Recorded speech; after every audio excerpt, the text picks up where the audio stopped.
Eh bien salut tout le monde, c'est Thomas du blog androidtech.com. Après son déballage, voici mon avis du Honor 7.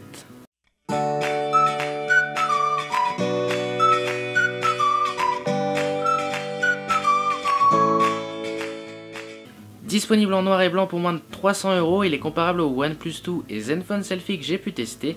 Ce smartphone joue dans la cour des milieux de gamme avec son écran de 5,2 pouces. J'ai eu l'occasion de le tester pendant 2 mois, alors je vais vous donner mon avis après ces 2 mois d'utilisation intensive.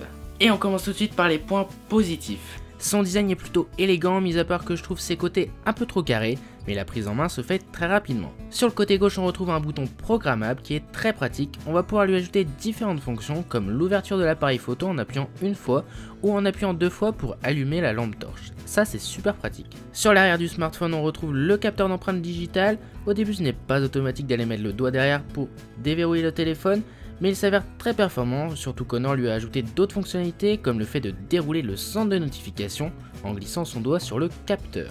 Au niveau de l'écran, c'est un écran Full HD, il est très agréable à regarder, de beaux contrastes et une colorimétrie fidèle.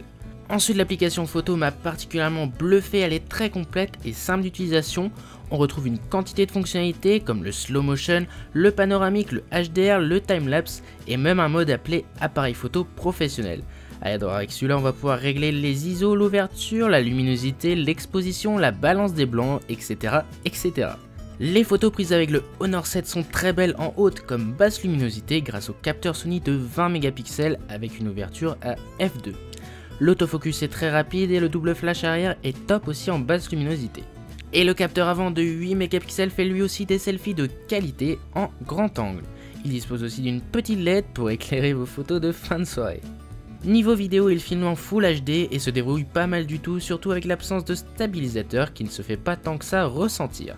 Pour l'autonomie, elle est très bonne, pour une utilisation normale, je tiens 1 jour et demi, 2 jours avec. Les points négatifs que j'ai pu noter, c'est le léger dépassement de l'appareil photo sur la face arrière, l'absence d'une batterie amovible et l'interface Emotion UI. Sachant que le smartphone est disponible qu'en 16 Go en Europe, une grande quantité d'applications est déjà préinstallée, ce qui diminue le stockage à 8 Go. J'aime bien aussi iOS, du coup je n'ai pas été trop perturbé lors de l'utilisation du Honor 7, mais je trouve qu'il y a une forte ressemblance avec le système d'Apple. Je l'ai mis en point négatif car je pense que les personnes qui sont intéressées par ce smartphone souhaitent un smartphone Android et donc l'interface qui va avec. Après, pour ceux qui passent d'un iPhone au Honor 7, vous ne serez pas perdu, l'interface est tout aussi intuitive. Ce qui peut être le plus gros point négatif de ce smartphone, c'est sa capacité graphique qui est très vite limitée lorsqu'on joue à des jeux qui demandent beaucoup de ressources graphiques.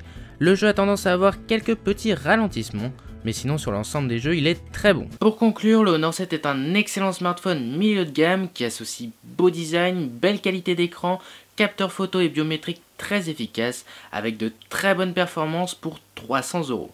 Entre la Zenfone Selfie et le Honor 7, il n'y a pas grand chose qui les diffère, ce serait plutôt à vous de choisir selon votre utilisation. Si vous avez besoin d'un capteur digital, des performances graphiques plus importantes ou peut-être d'un système d'exploitation un peu plus intuitif, ce sont 2 très bons smartphones. Dans la description, je vous ai mis les liens des 2 smartphones et les liens des tests que j'ai pu faire dessus. En tout cas, si la vidéo vous a plu, n'hésitez pas à mettre des pouces en l'air ou à vous abonner. Et moi je vous dis gardez la forme et à bientôt pour une prochaine.